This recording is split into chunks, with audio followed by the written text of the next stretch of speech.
आदाब, आप देख रहे हैं आवाज़ द वॉइस और मैं हूं नज़ीर गनाई।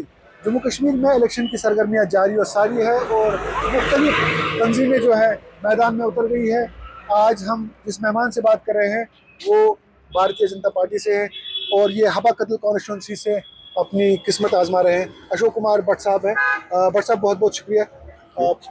इलेक्शंस और बीजेपी का श्रीनगर में होना, क्या क्या तवक्कात है आपको? देखिए, यहाँ पर श्रीनगर में हमने यहाँ पर 8 कॉन्स्टिट्यूंसियाँ हैं, 8 में से हमने 4 पर यहाँ पर हम लड़ रहे हैं। तो आप देखेंगे कि यहाँ पर इंशाल्लाह हम चारों की 4 सीटें जीतेंगे। आज अगर आपने देखा होगा कि हमने आज रैली हबा कदल में निकाली। वो एक ऐतिहासिक रैली थी जिसमें 150 गाड़ियाँ चली, लोग उसके साथ चले और जितने भी वहाँ के आगे पीछे घर वाले थे सबों ने एक अच्छा रिस्पॉन्ड दिया। और लोग चाहते हैं कि यहाँ पर चेंज हो, जो कि एनसी सरकार हो। इसको जो इन्होंने 70 साल में यहाँ पर हुकूमत की है उसको नकार रहे हैं लोग बोल रहे हैं कि उन्होंने 70 सालों में सिर्फ अपनी जेबें भरी हैं, अपने घर भरे हैं। जो लोग हैं यहाँ पर या तो उन्होंने बेकारी दी है या तो गुर्बत दी है, वो उनका देन है, और करप्शन दी है। बच्चे जो है, हमारे यूथ खुश है कि भारतीय जनता पार्टी यहाँ पर जीतना चाहिए। भारतीय जनता पार्टी के साथ यूथ है। आज अगर आप देखेंगे कि जो कि इंटीरियर है नवा कदल में भी, जो कि एक टाइम का वक्त हुर्रियत का गढ़ माना जाता था, हॉटबेड होता था, तो वहां पर भी आज के डेट में भारतीय जनता पार्टी को वेलकम करते हैं। तो भारतीय जनता पार्टी का होना ही एक यहाँ पे मिसाल हुआ करती है।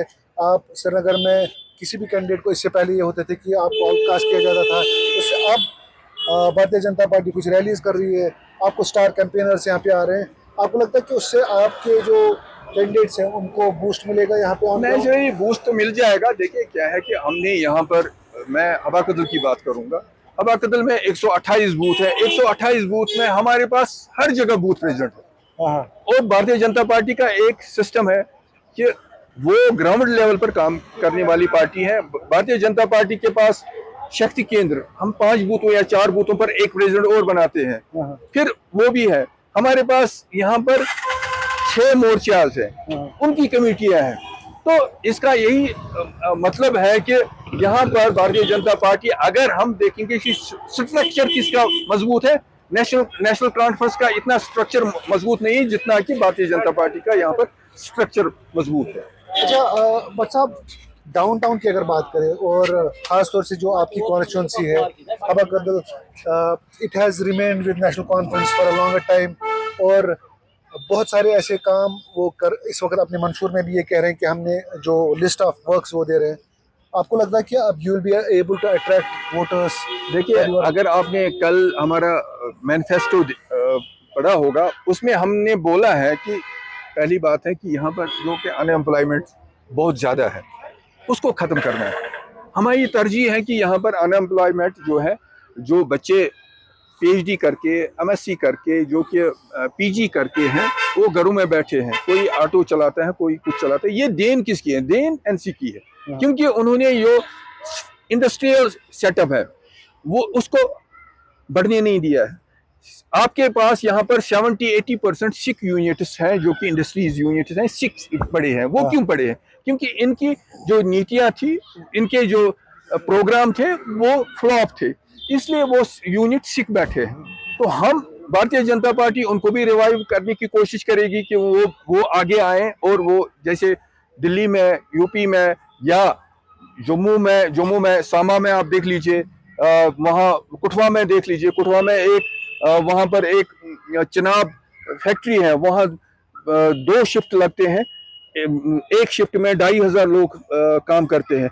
दैट मीन्स वो 5000 बच्चे, वहाँ पर 5000 घरों का रोजगार मिलता है वहाँ पर। यहाँ पर कहाँ? यहाँ पर तो है नहीं। यहाँ पर तो 500 किसी कोई फैक्ट्री इन्होंने नहीं बनाई जहाँ पर 500 बच्चे एम्प्लॉयमेंट जो एम्प्लॉय है या कुछ भी। जैसे कि इन्होंने हमेशा अपने घर भरे हैं और कुछ नहीं किया। कश्मीरी पंडित ऑर्गेनाइजेशंस का ये मानना है कि बहुत सारी लिप सर्विसेज हुई जब से बीजेपी की सरकार आई, बहुत कुछ बोला गया, बहुत कुछ कहा गया, लेकिन ऑन ग्राउंड उनके लिए कुछ नहीं कहा, कुछ नहीं करा गया। आप एक खुद कश्मीरी पंडित समाज से हैं और बहुत सारी जो पार्टियां हैं जैसे नेशनल कॉन्फ्रेंस है, पीडीपी है या अपनी पार्टी है, वो रिटर्न ऑफ कश्मीरी पंडित्स की बात कर रहे हैं। नहीं तो देखिए मैं एक चीज़ बताऊं कि हमने रिहैबिलिटेशन प्रोग्राम ऑलरेडी कुछ यहाँ पर काम किया भी है। अगर हम देखेंगे कि यहाँ पर 2000 जब से मोदी जी आए हैं, मुझे बताइए यहाँ पर सिर्फ शेखपुरा के अलावा कोई ट्रांजिट बना था, कोई कॉलोनी बनी थी? नहीं बनी थी। आज के डेट में आप यहाँ जाइए, आप जवन जाइए, वहाँ पर कॉलोनी बड़ी अच्छी कॉलोनी बनी है जहाँ पर लगभग 500 फैमिलीज वहाँ पर सेटल हो जाएगी। कश्मीरी पंडित तो कॉलोनीज में नहीं रहना चाहते ना, वो डिग्निफाइड रिटर्न चाहते हैं। वो हम पहले किस लिए वो कर रहे हैं? वो इसलिए चाह रहे जो कि हमारे एम्प्लॉय हैं, 6000 एम्प्लॉय हैं जो कि या तो किराए पर बैठे थे, या तो कोई रेंटेड हाउस में, या तो दूसरी जगहों पर बैठे। पहले तो हम उनको कर रहे हैं, जो भी यहाँ एम्प्लॉय हैं, 6000 एम्प्लॉय हैं, उनको तो रिहैबिलिटेट करना है ना पहले, जो कि यहाँ काम कर रहे हैं। फिर उसके बाद आहिस्ता आहिस्ता ये कर रहे हैं, इन्होंने लैंड भी आइडेंटिफाई की है, सब कुछ किया है। अब उसका अभी हमारा ये आया, मंशूर आया, उसमें भी हम बता रहे हैं, मोदी साहब बता रहे हैं, हमारे होम मिनिस्टर ने कल बताया भी है कि हम उनको बाइज्जत कश्मीर में लाएंगे और बाइज्जत उनको घर में बिठाएंगे। जो बाकी तंजीमें हैं, सियासी तंजीमें हैं, उनका ये मानना है कि article 370 is the main issue for them in this election. They are saying कि Article 370 has been abrogated, Article 35A, and then state has been, as well, Uransi state has been, downgraded to union territory. This is the main issue for their election campaign. How do you respond to this? देखिए मैं एक चीज़ बताना चाहूँगा कि 370 और 35A वो तो उसकी अगर बात न करे तो वो बेटर है, क्योंकि वो तो गया है। वो तो सुप्रीम कोर्ट ने ये गए थे, तो सुप्रीम कोर्ट ने भी बोला है कि ये टेम्परेरी था और इसको किसी वक्त भी खत्म होना है, तो वो खत्म हो गया। अब रहा कि हमारा स्टेटहुड, उसके लिए भारतीय जनता पार्टी भी रिक्वेस्ट कर रही है कि स्टेटहुड यहाँ पर वापस आना चाहिए। आप भी मानते हैं कि स्टेटहुड आना चाहिए? हम भी मानते हैं स्टेटहुड वापस आना चाहिए, मगर जब टाइम आएगा आप देखेंगे कि यहाँ स्टेटहुड वापस आएगा और अच्छी तरह से लोग रहेंगे।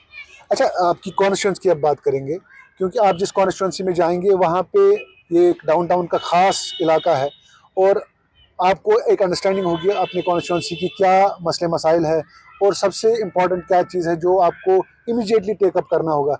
तो क्या लेके आप जा रहे हैं अपने वोटर्स के पास? मैं एक चीज़ यहाँ वहाँ पर सबसे ज़्यादा है कि अनएम्प्लॉयमेंट। हाँ, अनएम्प्लॉयमेंट वो पहले हमें वो ठीक करना है। हाँ, और दूसरा, वहाँ पर जो एक घर में 3-3 फैमिलीज रहते हैं, गरीब आवाम है वहाँ उस साइड का, उनको जो कि हाउसिंग स्कीम है उनको उनमें बसाना है, उनको प्रॉपर एक मकान देना है, एक ज़मीन देना है उनको। जब तक हम उनको रिहैबिलिटेट नहीं करेंगे तब तक मुझे लगता है कि हमारा काम अधूरा रहेगा, कि हमें उनको पहले रिहैबिलिटेट करना है। हाँ।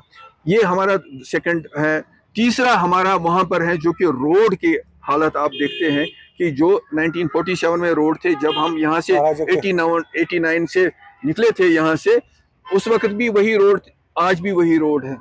उन रोडों को बढ़ाना है, उन रोडों को एक क्योंकि हमने ये कि बताया है कि उसमें हमने ये भी दिल्ली में लिखा है, हमने जम्मू के हेड ऑफिस में ये भी बताया है कि वहाँ पर जो कि गव कदल से जैना कदल तक रोड वाइडनिंग होनी चाहिए और डीसी ऑफिस से जैना कदल तक रोड वाइडनिंग होनी चाहिए।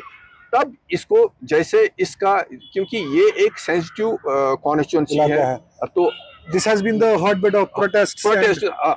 तो ये भी हमें मानकर चलना चाहिए कि वहां पर काम करने की बहुत जरूरत है और जो लोगों के मसाइल हैं, छोटे छोटे मसाइल हैं, उनको हल करने की जरूरत है। तो सबसे इम्पोर्टेंट इशू जो है वो है स्टोन पेल्टर्स को एमनेस्टी देना, जो बाकी तंजीमें भी कह रही है। बीजेपी का क्या स्टैंड है इस पे? देखिए मैं उसमें नहीं जाना चाहूँगा, क्योंकि हमारे अमित शाह साहब ने पहले ही बोला है कि हमें लोगों को रिहैबिलिटेट करना है। लेकिन आपका इलाका, आपकी कॉन्स्टिट्यूएंसी सबसे ज्यादा नहीं है, उसमें शक नहीं है, हम करेंगे, जो जेन्युइन तरीके से, जो देखिए अगर कोई जिसने मिलिटेंट रहा होगा या कोई ऐसा रहा होगा कि जिसने 50-10 कत्ल किए होंगे, तो उसको कौन करेगा? उसको मुझे नहीं लगता है कि एनसीबी करेगा। तो हमें उन लोगों को, स्टोन पेल्टर्स जो है, जिनको इन्होंने कुछ लोगों ने जो कि जयचंद यहाँ के थे, उन्होंने उनको गलत रास्ते पर लिया है, उनको हम सही रास्ते पर लाएंगे, उनको नौकरी भी मिलेगी, उनको रिहेबिलिटेट भी करेंगे, सब कुछ करेंगे। लेकिन जिन्होंने कत्ल किए होंगे उनके साथ भारतीय Janata party. Former Chief Minister Umar Abdullah filed his nomination paper from Ganderbal, and then he also filed his nomination paper from Badgam constituency.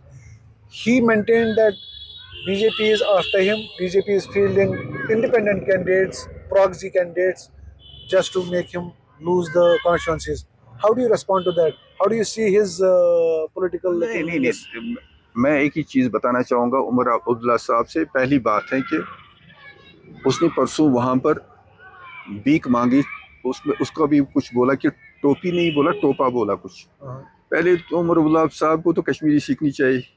ये सो कशर बन तेली त्रावन तमिस कशर वोट नट के त्रावन तमिस वोट, तो इसलिए उसको कश्मीरी पहले सीखनी चाहिए, तो फिर उसको वोट कोई डाल सकता है। दूसरी बात है कि वो ऐसे इल्ज़ाम तराशी कर रहा है कि जो कि जिसका न सिर होता है न पैर होता है, वो ऐसे बोलते, क्योंकि उसको एक थप्पड़ उसने खुद ही बोला, मुझे नॉर्थ से थप्पड़ पड़ा है, तो मुझे लगता है कि यहाँ पर भी थप्पड़ इंशाअल्लाह पड़ेगा उसको। जो पार्टी जैसे कि AIP है या बाकी कैंडिडेट्स है, आपको लगता है कि अगर कल को सरकार बनेगी तो you will go into the alliance with all this parties? नहीं, ये तो हाईकमांड का ये होगा, डिसीजन होगा, कि मैं तो उसमें टिप्पणी नहीं कर सकता हूँ, क्योंकि हाईकमांड है हमारे जम्मू में है, दिल्ली में है, तो उसमें मुझे लगता है कि मैं एक छोटा सा वर्कर हूँ, भारतीय जनता पार्टी का एक छोटा सा सिपाही हूँ, तो मैं ये नहीं बोल सकता हूँ कि किसके साथ करना है, किसके साथ नहीं करना। So, but साहब, how hopeful are you to claim this constituency? 100% ये है कि मैं जीतूंगा, और पहला जो भारतीय जनता पार्टी की सीट होगी वो हवा कदल की होगी। अच्छा भट्ट साहब, आप जो चूंकि हवा कदल कॉन्स्टिट्यूंसी है, आप कहाँ से ऑपरेट करते हैं? Do you have some base somewhere? नहीं, हमने वहाँ पर हवा कदल बरबरशाह एरिया में, जहाँ पर 1989 नवंबर में पहली AK-47 चली थी, उसी एरिया में हमने आज वहाँ पर एक हफ्ता हो गया, वहाँ पर हमने ऑफिस खोला है, जो कि भारतीय जनता पार्टी का एक डाउनटाउन में एक ऐतिहासिक ऑफिस वहाँ पर खुल गया। डाउनटाउन में बीजेपी का ऑफिस? अच्छा, तो वहाँ पर आप अगर एक चक्कर मारेंगे वहाँ पर आप देखेंगे कि कितने लोग आते मसाइल लेकर, या कोई बोलता है कि हम जी ज्वाइन करना है, कोई बोलता है कि मेरे को जी NC वालों ने क्या क्या आज तक किया है, या कोई जो जितने भी यहाँ पर अपोजिशन थी तो उन्होंने क्या किया। मतलब वहाँ पर इतनी भीड़ होती है, कहने की बात ही नहीं है। आज हमने वहाँ पर एक रैली निकाली, उसमें काफ़ी गाड़ियाँ थी, वह लोग खुश थे, लोग बोल रहे थे कि देखिए भारतीय जनता पार्टी ने कम से कम सुबह यहाँ बच्चा निकलता था, एक माँ का बेटा निकलता था, उसको गारंटी नहीं होती थी कि वो वापस आए। आज वो हो रहा है कि आज हमारे राहुल गांधी साहब लाल चौक में जाते हैं 10 बजे 11 बजे और आइसक्रीम खा के आ जाते हैं। ये किसने किया? ये मोदी साहब ने यहाँ पर नॉर्मल सी लाई और अमन लाया। तो यू बिलीव कि पोस्ट 2019 यहाँ पे नॉर्मल सी और यहाँ पे चेंज आ गई? काफी चेंज आ गई। ये तो दुनिया बोल रहा है कि यहाँ पर अगर आप लाल चौक, ये नहीं अब लाल चौक की ये, क्योंकि कभी अपोजिशन वाले बोल रहे हैं नहीं जी आप दूसरी जगहों पर जाइए, आप नवाटा जाइए ना। नवाटा के दुकानदार बोलते थे कि यहाँ पर हमारे 280 दिन दुकानें बंद रहती थी, तो आज के डेट में वो बोल रहे हैं कि यहाँ पर हम सोच रहे हैं कि संडे कब आए, हम संडे को बंद करेंगे, मगर तब भी लोग आते हैं कि नहीं संडे को खोल के रखो। अच्छा, लोगों से अगर जब बात करते हैं, लोगों का ये मानना है कि बेरोजगारी बहुत बढ़ गई है, और उसके बाद हमें जी 1 क्विंटल राशन मिलता था, 5 किलो राशन मिल गए, तो this goes to the government in the centre. तो इसको आपको लगता है कि इसका असर यहाँ के कैंडिडेट्स पे, खासतौर से बीजेपी के कैंडिडेट्स पे पड़ेगा? देखिए है, इसमें भी हमने एक बताया है, सेंट्रल गवर्नमेंट को भी, एलजी साहब को भी बताया है कि हम 5 किलो जो राशन है उसको 10 किलो कर रहे हैं।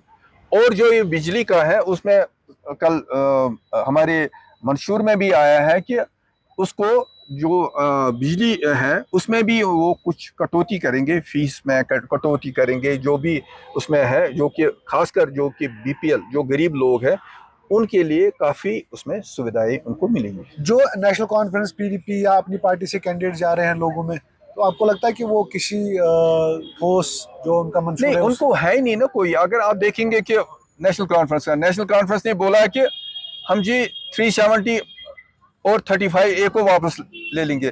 दूसरे दिन क्योंकि वो अब बुजुर्ग हो गए, डॉक्टर साहब, डॉक्टर फारूक साहब, वो बुजुर्ग, अब वो बोल रहे हैं कि लास्ट में झूठ नहीं बोलना चाहिए। उसने दूसरे दिन बोल दिया, बोला कि 100 साल लगेंगे तब भी ये वापस नहीं आएगा। तो नेचुरली जब खुद ही ये बोल रहे हैं कि हाँ जी ये 370 को लाएंगे, दूसरा फिर हमारे जो कि इनके एमपी यहाँ सेंट्रल कश्मीर के हैं, वो कल बोल रहे हैं कि कम से कम हमें कुछ कुफर वाली बात बोली है उसने कि कुफर नहीं बोलना चाहिए, हमें ऊपर वाले के ऊपर यकीन रखना चाहिए, हम लाएंगे वापस। अगर हम ऐसा करेंगे तो वो गलत बात। You believe this is just a lip service? Lip service है। तो आर्टिकल 370 वगैरह ये तो आएगा नहीं, कैसे आएगा? देखिए मैं एक चीज बताऊं कि सुप्रीम कोर्ट ने भी बताया, ये सुप्रीम कोर्ट में गए, पहले पार्लियामेंट में गए, पार्लियामेंट में नहीं हुआ, सुप्रीम कोर्ट में फिर ये इनको बताया गया कि आप आराम कर लीजिए, ये जो हुआ है ये सही हुआ है, क्योंकि ये प्रावधान जो टेम्परेरी था और इसको टेम्परेरी ये ऑलरेडी खत्म हुआ था, तो हमने कागजों में भी इसको खत्म किया। आपकी कॉन्स्टिट्यूंसी में माइग्रेंट वोटर्स बहुत ज्यादा है, तो उनको आप कैसे रीच आउट कर रहे हैं? नहीं, अभी हम हमारी डिस्प्लेस्ड यूनिट है जम्मू में काम कर रही है, उसके ऊपर वो काम कर रही है। बाज़ाब्ता बड़ा यूनिट है, एक डिस्ट्रिक्ट के तौर पर वो काम कर रही हैं जम्मू में, वो उस पर काम करे। और मैं भी जा रहा हूँ, जम्मू में जा रहा हूँ, और जितने भी हमारे भाई पंडित भाई हैं उनसे रिक्वेस्ट करेंगे कि हमारे को वोट करिए और भारतीय जनता पार्टी को जिताइए। Do you think that's going to make a difference in your case? हाँ, नेचुरली ये तो होना है, जब तक उनके बगैर तो अधूरा है, यहाँ मुस्लिमों के बगैर तो अधूरा है। तो देखिए हम चाहते हैं कि 89 से पहले जो यहाँ पर वातावरण था, माहौल था, एक ही थाली में खाते थे, जब कहीं शादी होती थी तो इकट्ठा बैठते थे, इकट्ठा खाना खाते थे, तो वही माहौल भारतीय जनता पार्टी चाहती है कि यहाँ पर वैसा ही माहौल आए। चलिए जनाब, बहुत बहुत शुक्रिया। चलिए, थैंक यू।